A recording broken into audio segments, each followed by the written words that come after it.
The morning light in Westport had that quiet, expensive stillness that makes you think nothing bad could ever happen in a house like this. I was wrong. If you haven't subscribed to the channel yet, don't forget to hit subscribe / like button, and tell us in the comments where you're tuning in from. It was the morning of my 33rd birthday, and I'd been up since 6, stringing a few fairy lights across the fireplace, setting a small cake on the dining table. Nothing extravagant. I'd invited 6 friends from work. They weren't society people, just the kind who bring wine and laugh too loudly. That was enough for me. I was smoothing the last bit of ribbon across a chair when my father's voice cut through the calm. "Lauren canceled tonight," he said. Richard Hayes never raised his voice. He didn't have to. His tone carried the kind of finality that didn't invite questions. I turned, still holding the ribbon. Cancel. He exhaled like he was explaining something obvious to a child. "Madison has dinner with the Collins family tonight, her future in-laws. Your mother wants the house perfect." The ribbon slipped from my fingers and hit the hardwood with a soft sound. "You're serious?" From the kitchen, my mother appeared, her hands still damp from arranging flowers. "Sweetheart," she said, smoothing a napkin that didn't need smoothing. "No one's really coming anyway. Your friends mean well, but they're ordinary. We need the dining room free tonight, ordinary." I repeated the word, tasting like dust. She didn't look up. "We can celebrate another time. Madison's dinner is important. Appearances matter." Then Madison descended the staircase, radiant and deliberate, wearing a white dress that sparkled under the morning light. Her phone was already in her hand. "Relax, Lauren," she said, glancing at her reflection in the hallway mirror. "Who even throws a birthday at 33? She laughed softly, talking to her followers. "Big night for me, meeting the Collins family. Wish me luck." Her voice trailed upstairs while I stood there, still holding a piece of ribbon, feeling the space between us stretch like a rubber band ready to snap. I forced a smile. "Of course. Wouldn't want to get in the way." No one answered. My mother went back to adjusting the centerpiece. My father checked his watch, and Madison's heels clicked away into her room. I walked to the table, picked up the cake, and carried it into the kitchen. It looked small under the bright light. White frosting, blue candles, the kind you buy last minute at a grocery store. I placed it in the corner by the coffee maker, out of sight. Through the reflection in the window, I watched my mother remove the little banner that said "Happy Birthday, Lauren," and replace it with a frame of white roses. She didn't even notice me watching. Inside, something cold settled. It wasn't anger yet, just the quiet realization that whatever I'd been to them, it wasn't a daughter to celebrate. I wiped my hands on a towel and forced my voice steady. "I'll stay out of the way. You can have the space." My mother nodded, relieved, as if I'd confirmed what she hoped I'd say. Good girl. By noon, the house had transformed. The smell of lemon polish replaced the faint scent of candles. Silverware gleamed. I could hear my father on the phone in his office talking about the Collins contract. Madison's laughter drifted down the hall like background music in someone else's story. I carried the cake upstairs to my old room, the one they still called the guest room, even though I'd never stopped paying for it. The walls were pale blue, the same shade since high school. The same corner desk where I'd once done homework, now piled with my mother's old magazines. I set the cake down on the nightstand, lit 3 small candles, and sat on the edge of the bed. For a long moment I just listened, to the faint hum of the air conditioner, to Madison's muffled laughter downstairs, to the silence that grew heavier with every passing second. When I blew out the candles, the smoke curled up in thin gray ribbons. I closed my eyes. They said no one would come. Maybe they were right. The only difference was that this time I wasn't staying either. By 8 the next morning, I was back at my desk in Stamford, pretending the night before had been nothing more than bad weather passing through my life. The office at Hamilton and Pierce Advisors always smelled like burnt coffee and printer ink, a place where people talked in numbers instead of words. 2 screens glowed in front of me, columns of data stacked like walls I could hide behind. My job was to fix things, balance what didn't add up, make other people's mistakes disappear. It came naturally.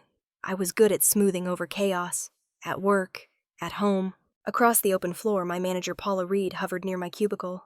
She was the kind of woman who wore confidence like perfume. "Lauren," she said, resting one manicured hand on my partition, "you're one of our most thorough analysts, but the Miller account's getting complicated. I'm assigning it to Nathan. He's more decisive." I swallowed the sting. "Understood." Paula hesitated, her tone softening. "You're a real asset. Just don't take things so personally, okay?" I nodded, smiling because that's what professional women do when their work is handed to someone else. When she walked away, the smile stayed, but my eyes burned. By mid-afternoon, the rhythm of typing and conference calls filled the air like static. I focused on spreadsheets until the numbers blurred. Fixing things kept me from thinking about what couldn't be fixed. When my last meeting ended, I opened my personal laptop.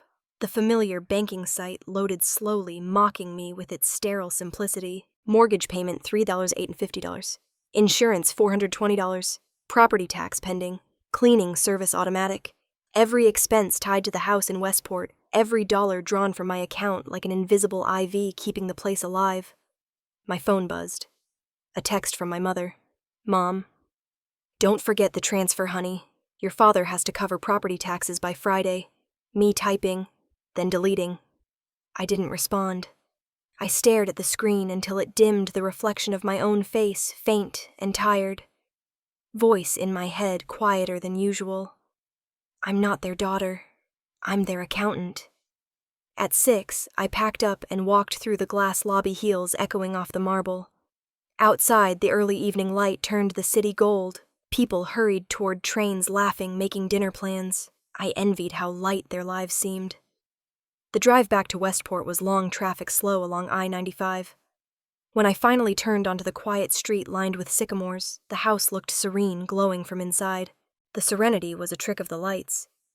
Through the kitchen window, I saw my mother rearranging silverware on the dining table, replacing napkins that already matched perfectly. I pushed open the door. You didn't have to wait for me, I said softly. She glanced up briefly. I wasn't, then gesturing toward the china cabinet. Could you wipe that down? The Collins family will be here at 7, and fingerprints show terribly under chandelier light. I put my bag down. Sure. My hands moved automatically, polishing what didn't need polish. After a minute, I asked, what about my birthday dinner? Should I reschedule with my friends? She didn't even pause. Oh, Lauren, you're 33. Focus on your career. Madison's meeting her future husband's family. This is important for her. For her, I repeated quietly. She needs to make a good impression. And you know how these things reflect on all of us. Reflect.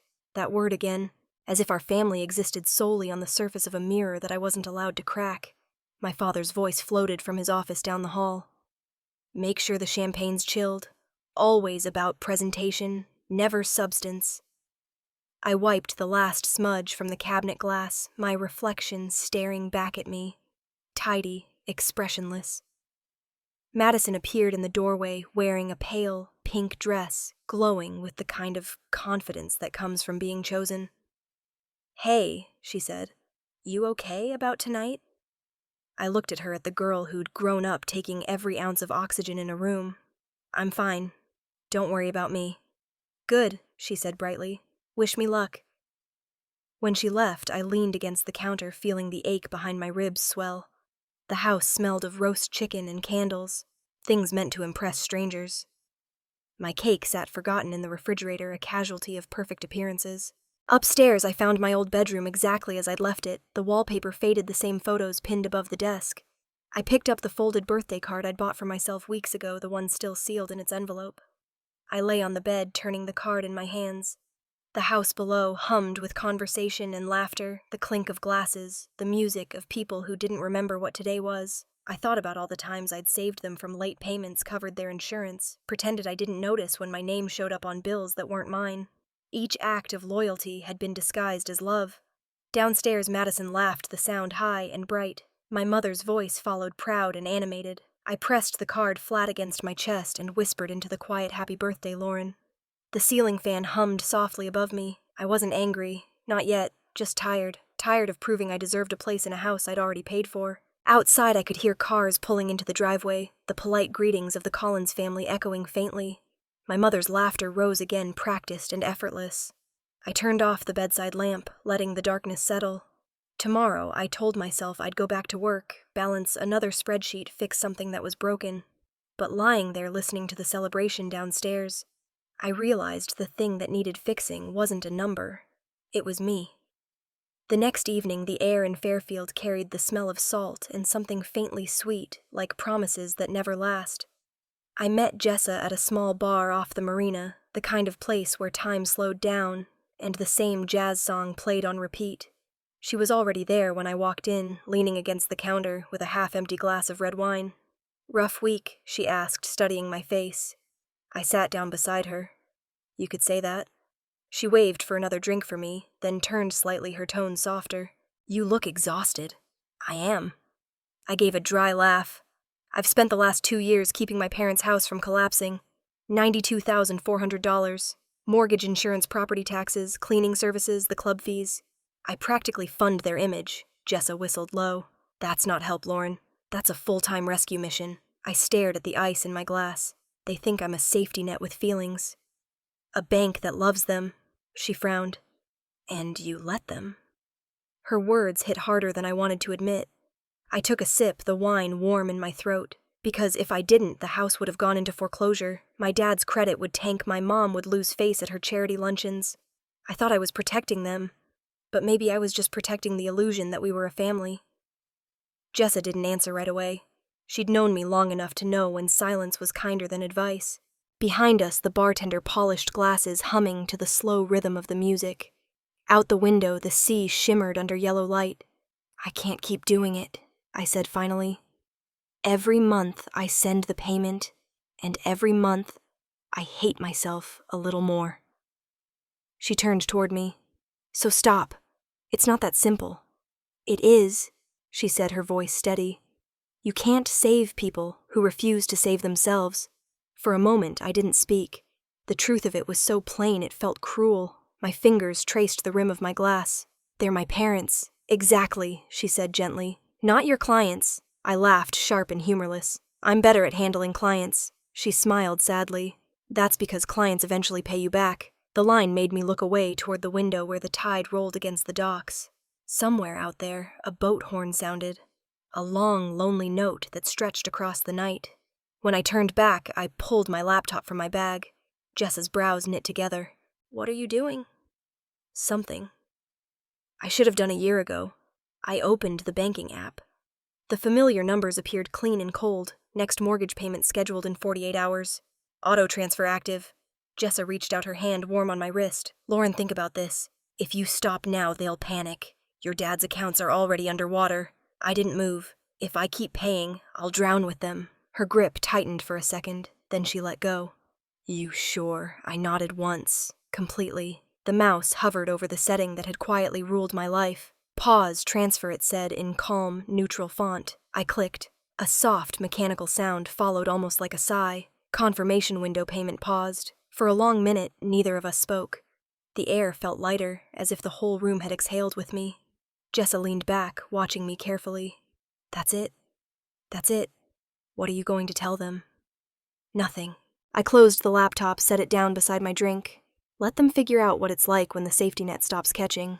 The bartender came by to refill our glasses. Jessa lifted hers, but didn't drink. "They're going to be furious," she said quietly. "I know. And they'll call. A lot. I know that too." She studied me for a long time.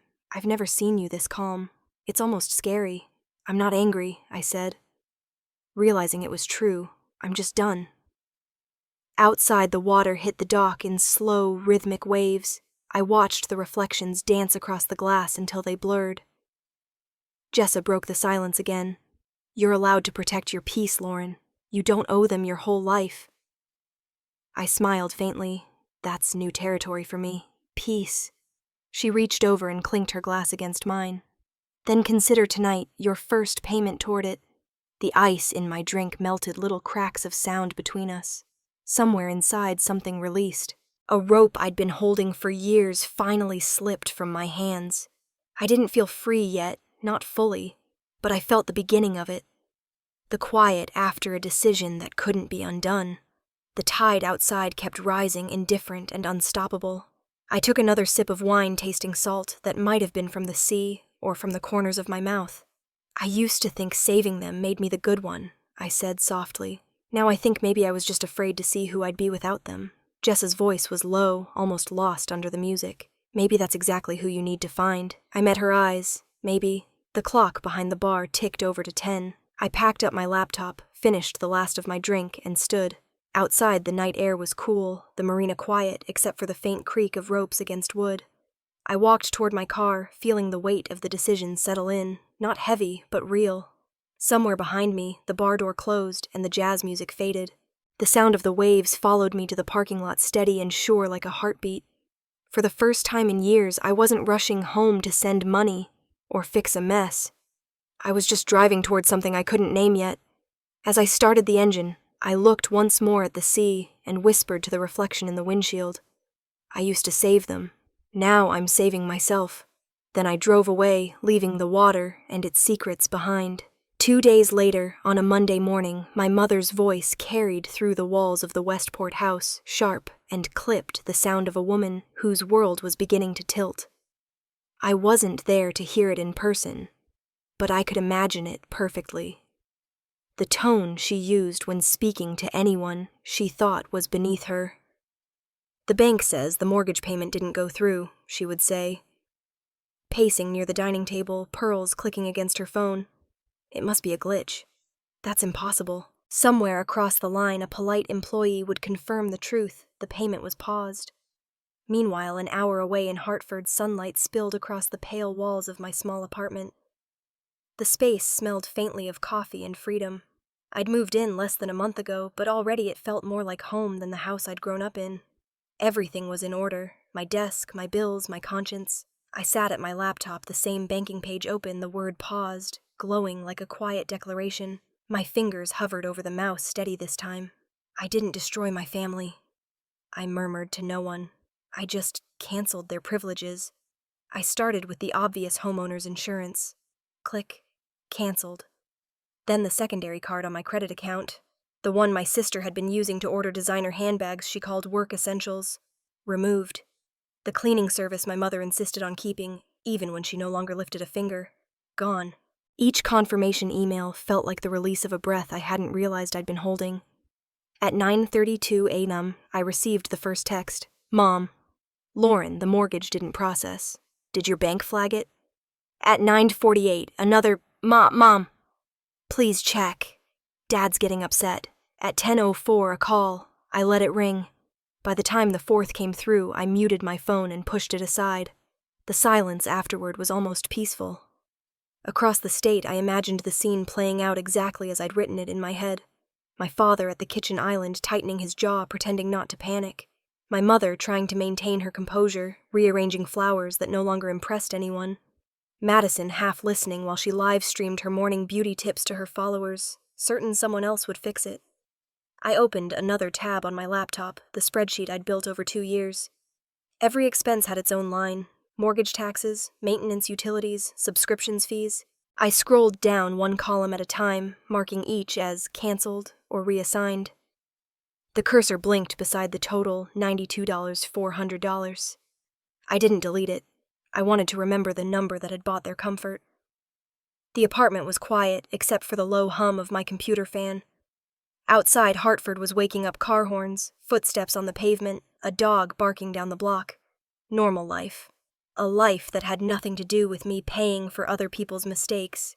I called my insurance provider next. "Yes," I said calmly. "I'd like to remove the Westport property from my policy effective immediately. May I ask why?" the woman on the line said, polite but curious. I smiled, though she couldn't see it. It doesn't belong to me anymore. After I hung up, I leaned back in my chair. The morning light caught the edge of the screen, blinding for a second. My hands trembled slightly, not from doubt, but from the adrenaline of finally taking back what was mine. I poured another cup of coffee, carried it to the window, and watched the city move without me. A delivery truck parked below. A woman with a stroller crossed the street. Ordinary people living ordinary lives. I'd forgotten what that looked like. Then the buzz of my phone again. I ignored it. At 11:17, another call. This time from my father's number. I let it ring out. By noon, the text notifications had stacked one after another, each more desperate than the last. "Mom. Lauren, please answer. Dad, call me. We need to talk. Mom."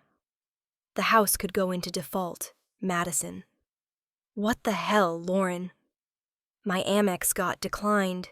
I exhaled slowly, closing my eyes for a moment. I'd spent years being the dependable one, the steady pulse in the chaos. Now, for the first time, they were the ones short of breath. While they unraveled, I went down my list again, reviewing. cable, water, lawn maintenance. I canceled them all. The process felt methodical, almost surgical. Every click, another small incision separating me from their dependency. Somewhere in Westport, Madison's stream would have cut out mid-broadcast when her card failed. I pictured her confusion on camera the way she'd try to laugh it off. My mother would be at her desk opening an email from her country club. Your membership renewal fee remains unpaid. She'd frown, check her wallet, and for the first time in her life feel the chill of consequence.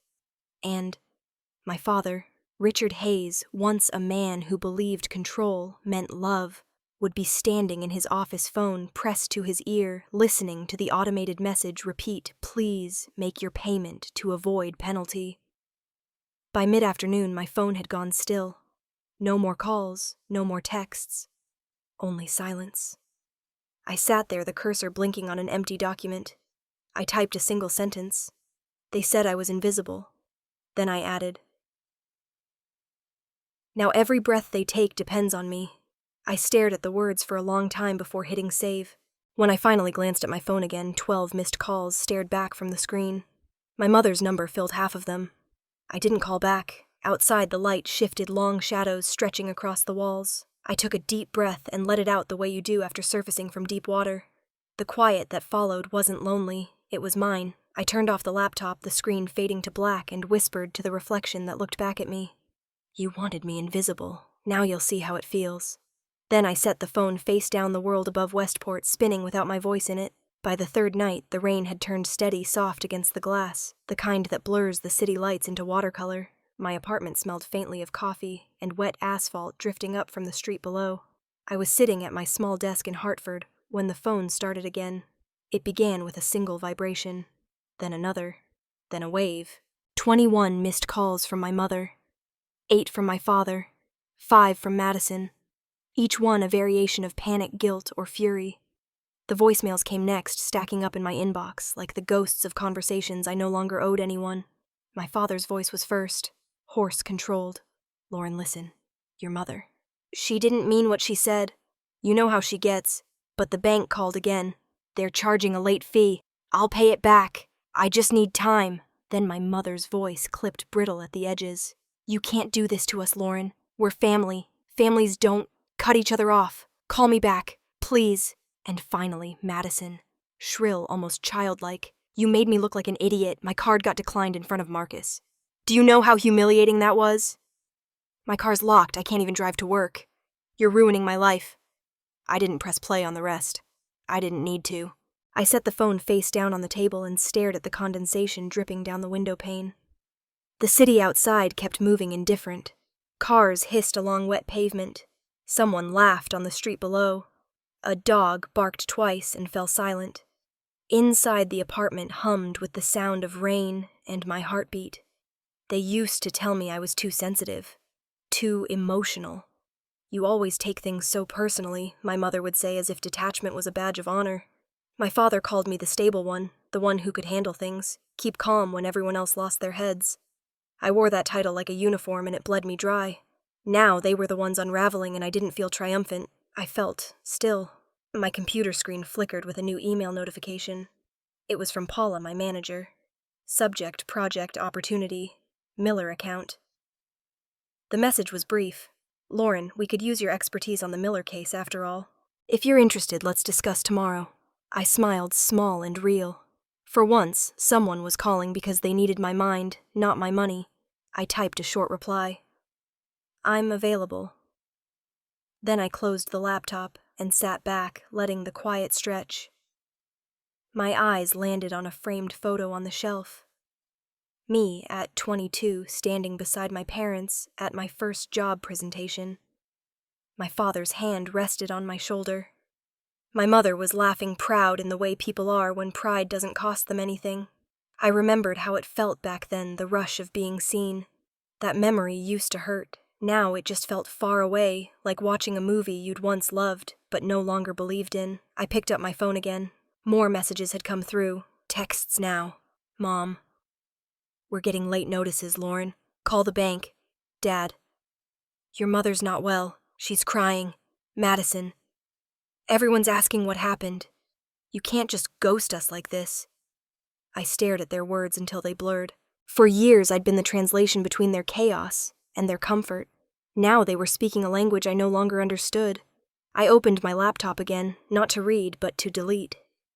The spreadsheet glowed on the screen, familiar and cruel. Rows of numbers I'd memorized by heart, payment dates, confirmation codes, line items of devotion disguised as duty. I scrolled all the way down to the bottom, where the total stared back $92,400. I highlighted everything, pressed delete. The cells went blank one after another like closing doors. At the very end, I typed a single sentence in the last row. It's over. For a moment, I just watched it sit there stark and final. Then I hit save. The act felt heavier than I'd expected, like cutting a wire that had been tethered to my chest. My hands trembled. A single tear slipped down quick and uninvited, but I didn't wipe it away. Through the window, a flash of lightning illuminated the skyline, brief and white. The rain grew harder, louder, a steady percussion against the glass. I leaned back in my chair, closing my eyes, listening to the rhythm of a storm that didn't ask for permission. My phone buzzed again. I ignored it. They used to call me weak because I cared, because I worried, checked in, made things easier. Now they were learning what it meant to live without the person who held everything together. Weakness, I thought, was mistaking silence for surrender. I wasn't surrendering. I was choosing peace. I turned off my phone completely, letting the room fall into full quiet. Only the rain, only my breath. For the first time in years, there were no alarms, no transfers, no demands. Just the sound of a woman reclaiming her own life, one heartbeat at a time. Cutting wasn't about money. It was about the chain. And finally, it had broken. A week later, the walls of my parents' world began to crack. At Hayes and Blake, contractors, the office smelled like dust and old coffee. Tony Blake, my father's business partner, slammed his palm on the desk hard enough to rattle the framed family photo behind him. Richard. This is the third withdrawal in 6 months. $25,000 from a project fund. Without authorization. I can't cover for you anymore. My father's voice faltered, thin and defensive. Tony, I just needed time. Cash flow's tight. I'll pay it back when the next contract clears. Tony's expression hardened. That's what you said last quarter. Clients are asking questions. If the auditors dig, this won't look like mismanagement. It'll look like fraud. The word hung in the air like smoke. Outside the office window, a forklift beeped in the distance. Inside, my father rubbed his temple, realizing too late that the world he'd kept propped up with borrowed money was collapsing. I wasn't there to see it, but later I'd hear about the shouting. The threats the moment Tony said, "If you don't make this right, Richard, I'm going to the state investigator." And that's exactly what he did. 2 days later, my phone rang while I was at work in Hartford. The number on the screen was unfamiliar, the Connecticut Department of Financial Enforcement, Ms. Hayes. The woman's voice was calm, professional. This is Detective Karen Mitchell. We're following up on a credit application from last year filed under your name. There's an issue with the signature. Can you confirm whether this account belongs to you? My stomach tightened, but my voice came out steady. It doesn't. I have the original documents and a verified copy of my signature for comparison. She paused, intrigued. So you're aware of the account? Yes, I said.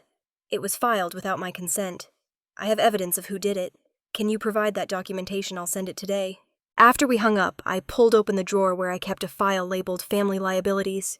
It contained every receipt, email, and transaction I'd saved over 2 years. The proof no one ever asked to see. The fraudulent loan application sat on top, my sister's looping, careless handwriting imitating mine. I scanned the document, attached it to an email, and hit send. Some truths didn't need confrontation. They just needed light. By afternoon, the fallout had begun to ripple. Madison texted me once. "Did you tell someone about the loan?" I didn't answer. An hour later, she called. I let it ring out, then watched another message appear. "They're saying my credit score tanked. I just got an email. My new job pulled the offer. Are you happy now?" I put the phone face down. In Westport, the silence in that house must have been deafening. My mother, once the queen of her social circle, walked into her charity board meeting that week and felt the air shift. Conversations dimmed. Eyes turned away. At the coffee station, she overheard one woman whisper to another, "That's Cynthia Hayes. Her daughter's under investigation and her husband's business partner is talking to the state." By the time my mother returned to her car, she couldn't even start the engine right away. She just sat there gripping the wheel, staring at her manicured hands, realizing that her perfect world had a stain that no polish could hide. I imagined her that way, alone in silence, for once, not calling me to fix it. That night, my father called again. I didn't pick up. The voicemail that followed was weary, no longer angry. "Lauren, things are complicated. Tony's blowing this out of proportion. Your mother's upset. Please, help me sort this out. You're good with numbers, you could—" The message ended mid-sentence. I shut off my phone and leaned back in my chair. Outside my window, rain began to fall again, streaking the glass like fingerprints. Hartford glowed under a gray sky, indifferent and clean. On my computer screen, the email from Detective Mitchell popped up with a short reply. "Received. Thank you for your cooperation. We'll be in touch." I stared at it, feeling neither pride nor regret. Just inevitability. Sometimes silence is the most powerful statement you can make. Across the state, Madison was probably screaming. My mother crying, my father bargaining. I didn't need to hear it to know. For years I'd been their voice of reason, their problem solver, their lifeline. Now my absence was louder than every conversation we'd ever had. I poured myself a glass of wine and stood by the window, watching headlights blur into the rain. My phone buzzed one last time that night. Madison again. I didn't check the message right away, but curiosity won after the third vibration. When I opened it, the screen was full of anger. "You destroyed us. You ruined everything. You just stood there and let them take it all away. Are you proud of yourself, Lauren?" I could almost hear her sobbing through the text, furious and helpless. I typed a reply, but then I stopped. Instead, I whispered to the reflection in the glass. "No, Madison. You did that yourself." The rain hit harder against the window, and I let it drown out everything else. Down in Westport, the foundation of the Hayes family was finally cracking for everyone to see, and for the first time I didn't rush to patch it. I watched the storm unfold quiet and unflinching, knowing it wasn't my job to hold up the roof anymore. The silence felt like truth. 3 weeks after the investigation began, the house in Westport no longer looked like the one I grew up in. The white roses on the dining table had wilted, the crystal vases were empty, and unopened envelopes covered every surface.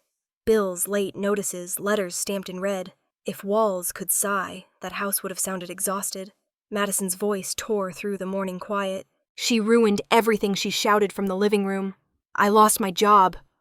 Marcus won't even text me back."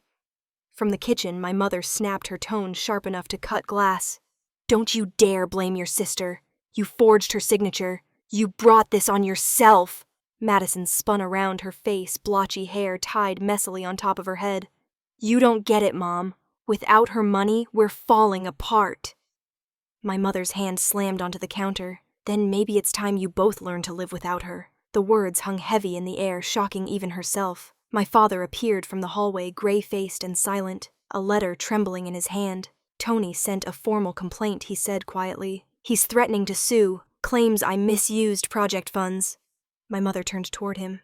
"Richard." He didn't look at her. "He's right. I did." The silence that followed was deafening. For the first time, Madison had no clever retort.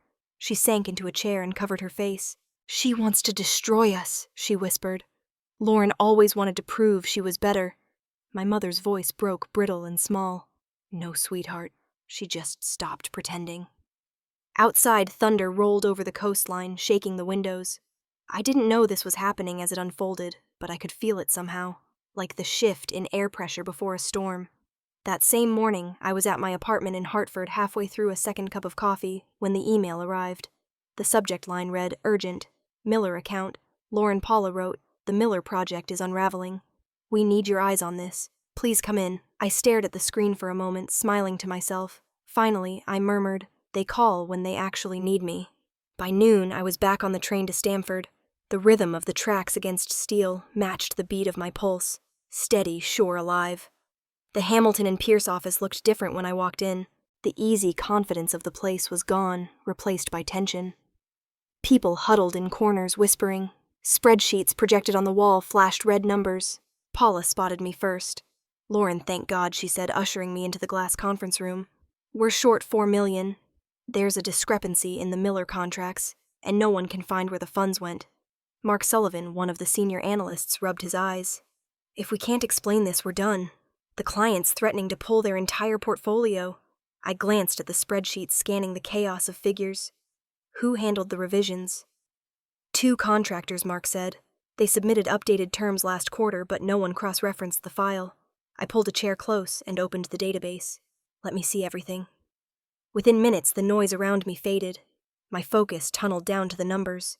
I traced them like a story, payments, subaccounts, and decimal points hiding mistakes like clues. The pattern started to reveal itself buried in plain sight. Someone had duplicated an expense under 2 departments: simple, careless, and catastrophic. Stop, I said suddenly. The room fell silent. I pointed at the projection. Right there. That entry. Vendor 14B and Vendor 27A. They're the same invoice filed twice under different codes. Mark blinked. Are you sure? I zoomed in, highlighted the matching IDs. Positive. The extra $4 million is sitting in an escrow account under the wrong label. No one's stolen anything. It's just misplaced. Paula leaned forward, her voice a whisper. Can you fix it? Yes, I said, already typing. My fingers flew over the keyboard, restoring balance line by line. The room, once frantic, began to breathe again. Mark let out a low whistle. You just saved us. I didn't look up. No, I said quietly. I just stopped the bleeding. For a moment, there was only the hum of the projector and the soft clicking of my keyboard. When I finished, I leaned back in the chair, exhaling. Paula touched my shoulder. Lauren, you have no idea what this means. If you hadn't caught that, I do, I said simply. Her eyes softened. You're remarkable. I smiled faintly. Just practiced. The meeting dissolved into relief. Calls made emails sent people suddenly grateful to be alive in their jobs again. I sat there watching it all detached and calm. Outside the window, rain began to fall, a thin veil over the city skyline. I thought of Westport, of the house where my parents were still probably arguing, my sister still blaming my father, still bargaining. There were battles you could fight with words, and others you could only win by walking away. As I packed my bag, Mark caught up to me at the door. You know, he said, smiling. Most people would have panicked under that kind of pressure. I shrugged. You stop panicking when you've lived in chaos long enough. He laughed softly. Then maybe we should hire more people like you. Trust me, I said, stepping out into the hallway. You couldn't afford me. When I stepped outside, the storm had finally broken. The air was heavy and clean, the rain washing everything down to its bones. I tightened my coat and started toward the station, the wet pavement glinting under the streetlights. For once, the storm didn't scare me. Some wars are won quietly, without anyone cheering. And I'd spent a lifetime learning how to lose before I finally learned how to stop fighting battles that weren't mine. A week later, I stood in the largest conference room at Hamilton and Pierce Advisors, a glass-walled box that overlooked Stamford's skyline. The early morning light spilled across the long table where the board had gathered, suits, laptops, steaming cups of coffee, and the faint hum of tension that never really left a place like this. I'd spent the last 6 days rebuilding the company's broken ledger, uncovering what 4 senior analysts had missed. Now it was time to show them. My report glowed on the screen behind me, line after line of fixed numbers turning from red to black. I took a steady breath before speaking. For months, we thought we were missing $4 million. We weren't. The funds were sitting in an escrow account misfiled under 2 separate vendor codes. Once reconciled, the deficit disappeared. No one moved. Then Paula exhaled, a quiet, almost reverent sound. You mean it's balanced? I nodded, completely. The system will reflect the correction by noon. Mark Sullivan, sitting closest to the projector, grinned and whispered just loud enough for me to hear. You just saved the company. I didn't answer, just smiled faintly. As the executives started murmuring relief, Paula stood. Lauren, on behalf of everyone here, thank you. What you did was beyond impressive. You turned a potential scandal into proof of diligence. We owe you. Her words washed over me, warm but distant. For years, I'd equated justice with apology, with the hope that people would one day admit what they'd done. Now I understood justice wasn't words. It was balance, restored equations, corrected the quiet click of order, replacing chaos. I left the meeting to the sound of chairs scraping and phones buzzing, the world suddenly lighter behind me. That same morning, an entirely different conversation unfolded in a small office in Bridgeport. Detective Karen Mitchell sat across from Madison in the sterile gray room of the state's Financial Enforcement Division. Miss Hayes, she said. Sliding a folder across the table, we've reviewed the documentation. Your sister provided evidence that you forged her signature on a credit application last year. The bank has confirmed irregularities in your handwriting sample. Madison's lipstick smudged as she bit her lower lip. It wasn't supposed to be a big deal. She always said yes before. I thought she'd cover it. Mitchell's expression didn't change. Intent doesn't erase a crime. The court will issue an order requiring repayment of $12,000. You'll also be placed on financial probation. Madison's hands trembled slightly as she nodded. Can I call my mother? Detective Mitchell stood. You can, but I'd recommend calling a lawyer first. When Madison stepped outside, the sunlight hit her too brightly. For the first time, she felt the heat of consequences without a safety net. Across town, my mother was dealing with her own reckoning. At the Westport Community Hall, the annual charity board meeting was underway. The air smelled faintly of perfume and disappointment. Cynthia Hayes, once the smiling face at every fundraiser, sat stiffly in the front row. The chairwoman cleared her throat. Mrs. Hayes, due to recent developments surrounding your family's financial matters, the board has decided to move forward without your participation this season. Cynthia forced a polite smile. I understand. As she gathered her purse, her old friend Lisa approached, voice hushed but firm. I'm sorry, Cynthia. You know how the board is. They can't risk the reputation hit. Cynthia blinked rapidly, trying not to let the tears rise. Of course. Image first. Always. She walked out, heels clicking against marble, the sound sharp and hollow. Outside, she paused on the steps, staring at the cloudy sky. For years, she'd lived in perfect presentation, pressed blouses, manicured lawns, the illusion of control. Now, for the first time, she had nothing to hide behind. At home, my father sat in his dim office, the only light coming from a desk lamp.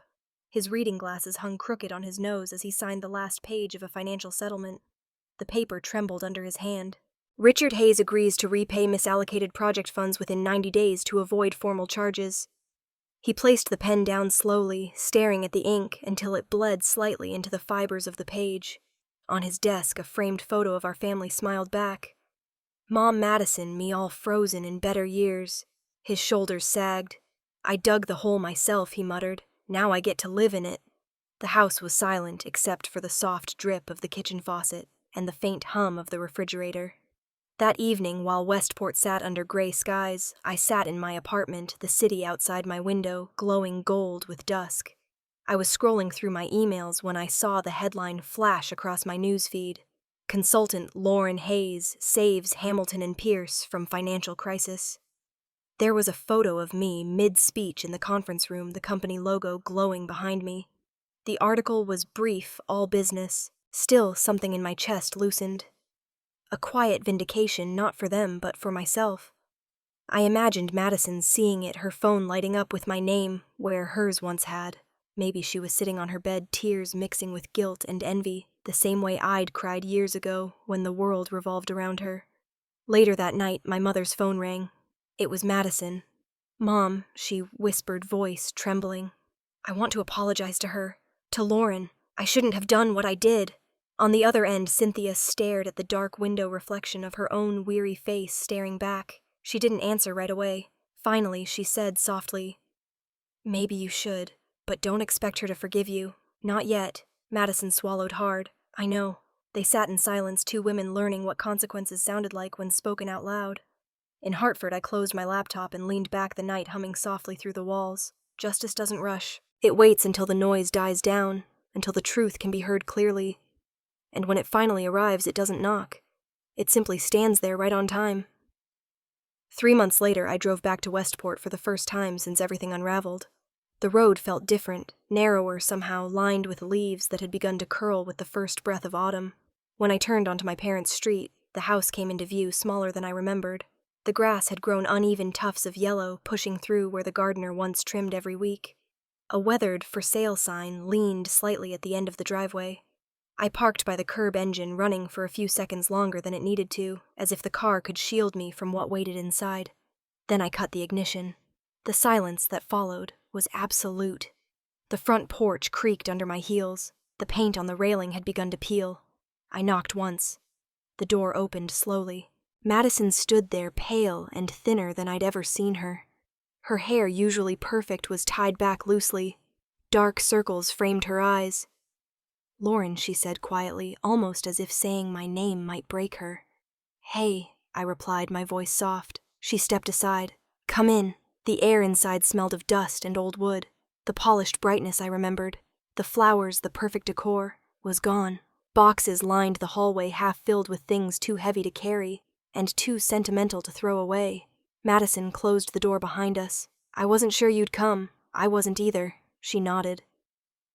Eyes dropping to the floor. "Mom's working full-time now, at the public library in town. She says she likes it, helping people find stories." Her voice cracked. "Dad's been selling off things to cover the debts. Furniture tools, even the piano." I looked around. The family photos that once covered the walls were missing, leaving rectangles of unfaded paint like ghosts of happier years. For a long moment, neither of us spoke. Then Madison turned to me, tears balancing in her eyes. "I get it now. What you were trying to show us. Money doesn't fix anything if you don't fix yourself." Her words hung between us, fragile but true. I nodded. "I didn't want to punish anyone, Madison. I just couldn't keep being responsible for everyone else's survival. I wasn't angry. I was empty." She stepped closer, the guilt plain on her face. "I know. And I'm sorry. I thought you were cruel. But you were just done." The smiled faintly. "Exactly." From down the hallway, I heard the shuffle of footsteps. My father appeared in the doorway of his old office, thinner too, wearing a faded button-down that hung loose at his shoulders. He stopped when he saw me. "Lauren." His voice was rough, quieter than I remembered. "Dad." He looked down at the envelope in his hand, a letter from a bank, maybe another notice, and sighed. "You did the right thing. I wasn't strong enough to admit it then, but you were right. We were drowning, and you stopped swimming to save us." He met my eyes for only a second before glancing away. "I'm sorry. I don't need you to say that," I said. "I don't want to win Dad. I just want peace." He nodded slowly, and for the first time in years, I know him not as the man who demanded control, but as someone who'd finally surrendered to honesty.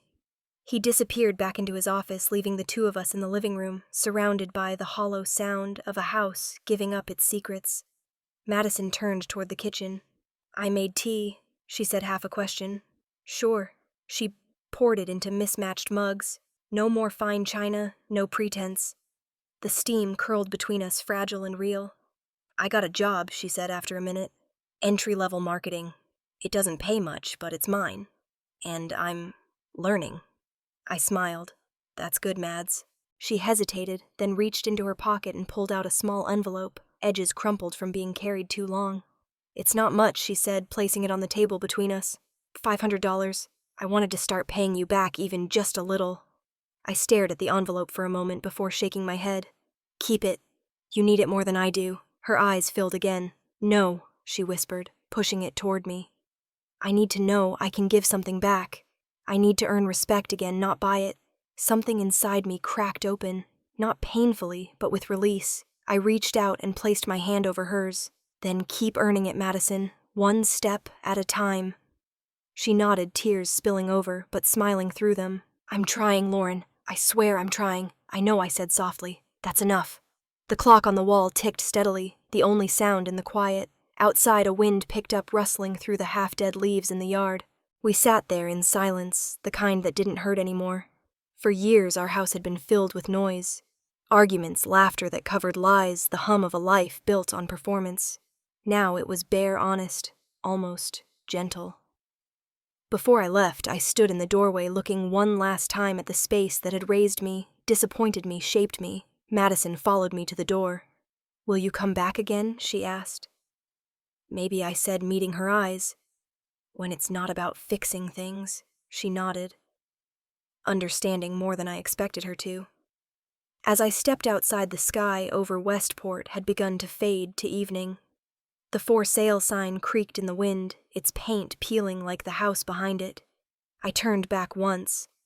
Through the front window, I saw Madison picking up a stack of unpaid bills, setting them aside carefully. Her movements slow but deliberate. My voice echoed only inside my head. Remorse doesn't shout. It whispers when there's nothing left to defend. Then I walked to my car, closed the door, and drove away, as the first lights flickered on across the quiet street.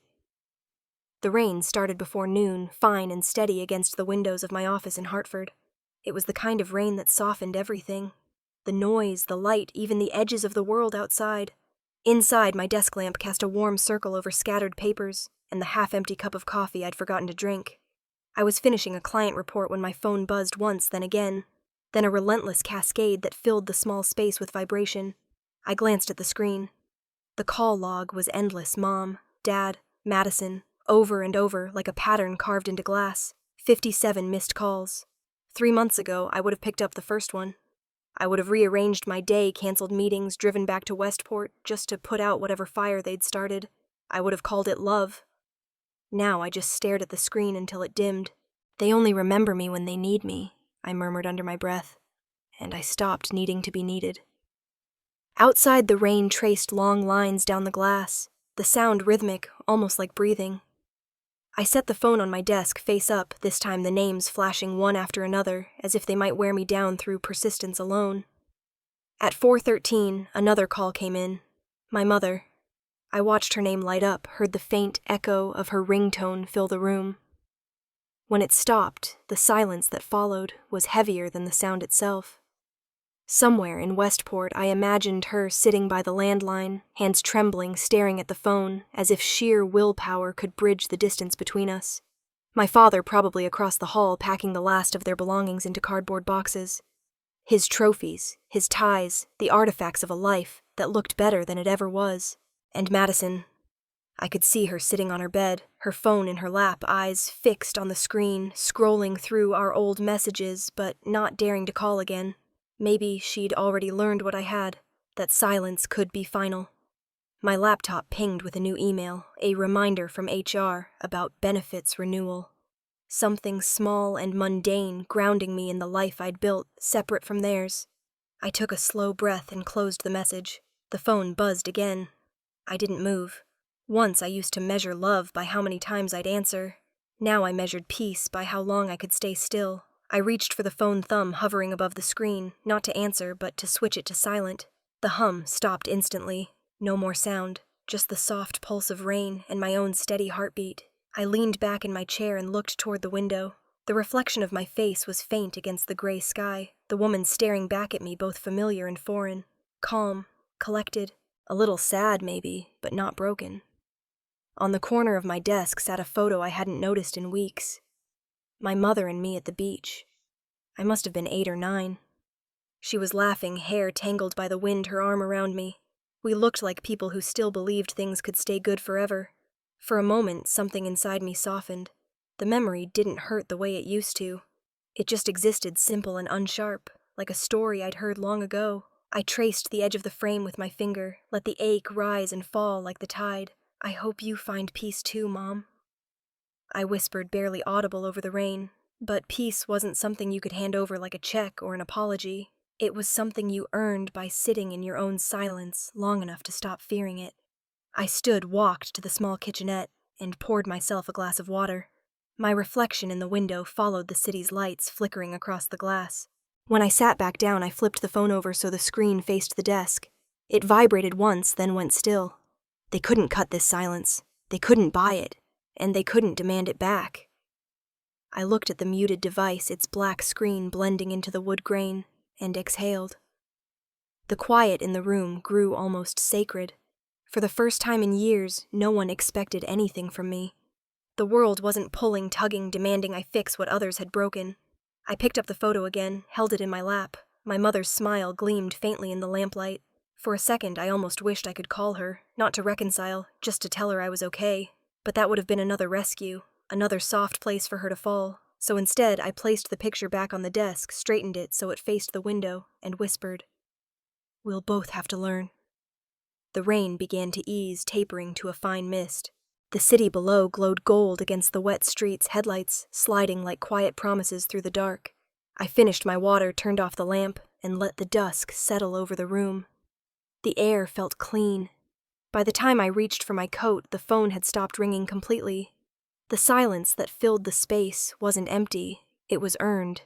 And when I finally walked out, locking the door behind me, I didn't look back. Spring came early to Hartford that year. The air carried the faint scent of new rain, and sunlight spilled across the glass towers like forgiveness.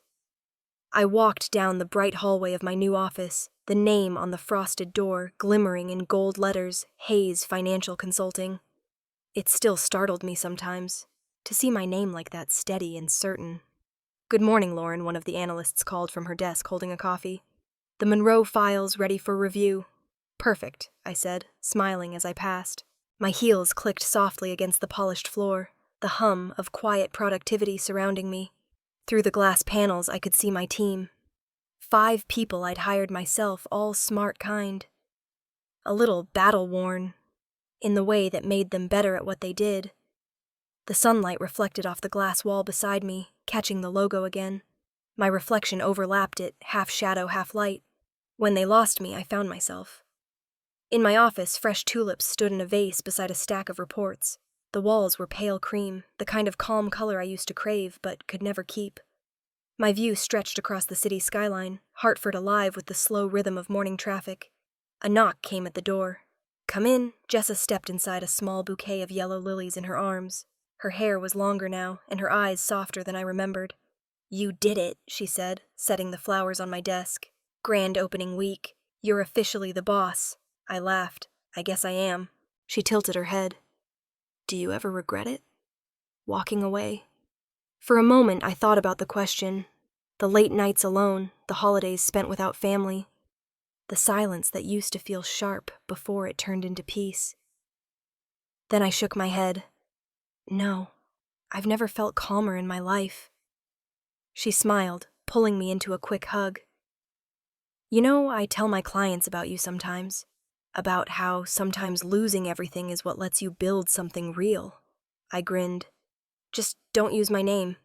"Of course not," she said, laughing as she turned toward the door. "See you at lunch."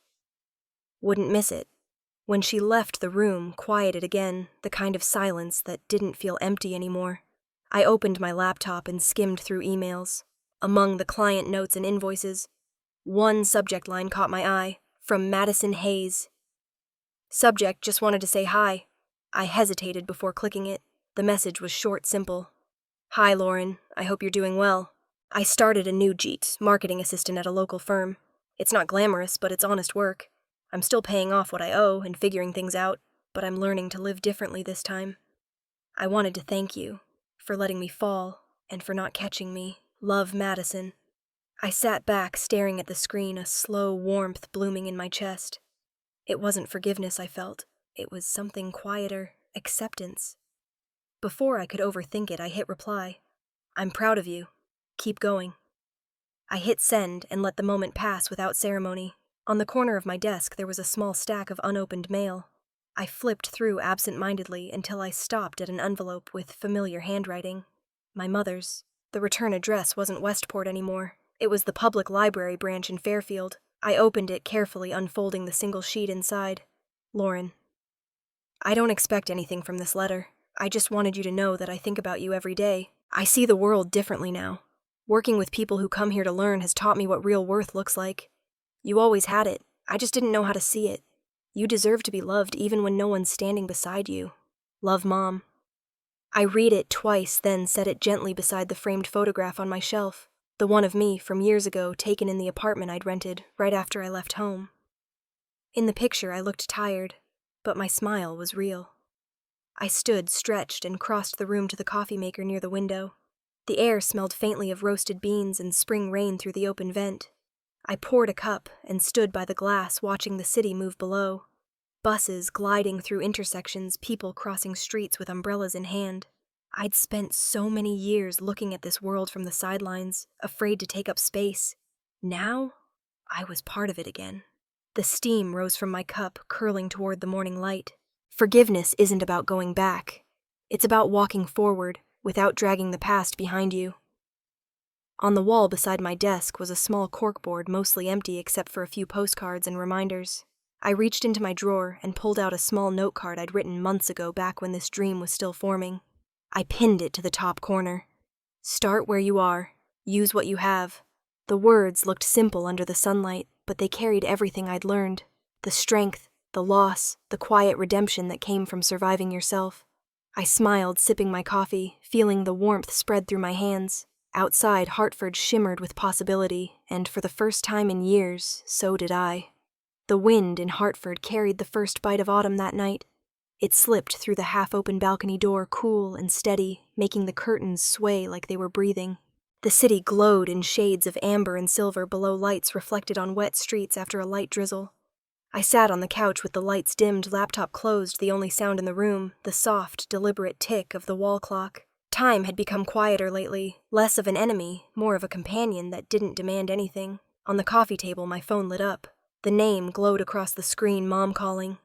For a long moment, I didn't move. The sound of the ringtone echoed softly through the room, too familiar to ignore, too heavy to answer. My fingers brushed the edge of the phone, then stopped. A year ago, I would have answered on the first ring. A year ago, I was still waiting for them to see me. I stared at the screen until it dimmed and went dark again. They once said no one would come to my birthday, I whispered to the quiet room. Now they're the ones calling. I'm not angry anymore. I just don't need to answer. I stood, the floor cool under my bare feet, and walked to the small kitchen. From the counter, I took a bottle of wine I'd been saving, a gift from a client who'd said, "You look like someone who knows how to celebrate quietly." He wasn't wrong. I poured a glass, the deep red catching the flicker of a small candle I lit nearby. Then I set a small cake on the table, a simple vanilla one from the corner bakery, the kind that looked more like comfort than celebration. 34 today. No crowds, no white roses, no house filled with noise, just me, a candle, and the city that never asked me to be anyone else. I lit a single candle on top of the cake. Its flame trembled in the draft, steadying itself again the way I had. "Happy birthday, Lauren," I said softly, smiling at the absurdity and the beauty of it all. I didn't make a wish. I didn't need to. I already had everything I'd once wished for. Peace, space, and a life that was mine. The phone buzzed again on the table, this time without lighting up the room. I reached over and pressed the side button, switching it to silent. The absence of sound filled the air, warm and complete. I took a slow sip of wine and walked to the window, pushing it open. The smell of rain and cold metal drifted in. Down below, the city pulsed with life. People hurrying home, headlights streaking across wet pavement, laughter spilling from a bar 2 blocks away. It used to make me feel lonely, watching the world move on without me. Tonight, it just felt alive. Somewhere out there, my family was learning how to live with their own quiet. My mother at the library, my father rebuilding what he could. Madison finding her footing again. We weren't the same, and we didn't need to be. Justice didn't come from the courts or the ledgers, or even the apologies that arrived too late. Sometimes justice came from knowing when to stop fighting, when to let the silence speak for itself. I blew out the candle, the smoke curling upward like a small sigh, disappearing into the dark. The phone stopped buzzing for good. Rain began again, faint and steady, tapping against the glass like a rhythm I recognized. I leaned on the balcony rail, watching the reflection of the streetlights shimmer across puddles. The city felt endless and small all at once, like freedom often does. I thought about that night years ago when my family canceled my birthday for someone else's dinner. I remembered standing alone with a store-bought cake, pretending it didn't matter. It did matter then. It just doesn't anymore. I had shown up for myself in every way they never did. The candle flickered once more, before dying out completely. The room dimmed, the shadows soft and kind. I took another sip of wine and smiled, not the brittle kind I used to wear, but one that came easy, unguarded. Through the open window, I could hear the faint hum of the city mixing with the rain. It sounded like applause, quiet, but real. And somewhere deep inside, I finally understood I hadn't lost my family. I had simply stopped losing myself to keep them. I turned off the last light, letting the glow from the city be enough. The phone lay face down on the table, silent and still. Outside, the rain kept falling, and the world went on. If they say no one will show up for you, show up for yourself, because sometimes that's the most beautiful revenge there is.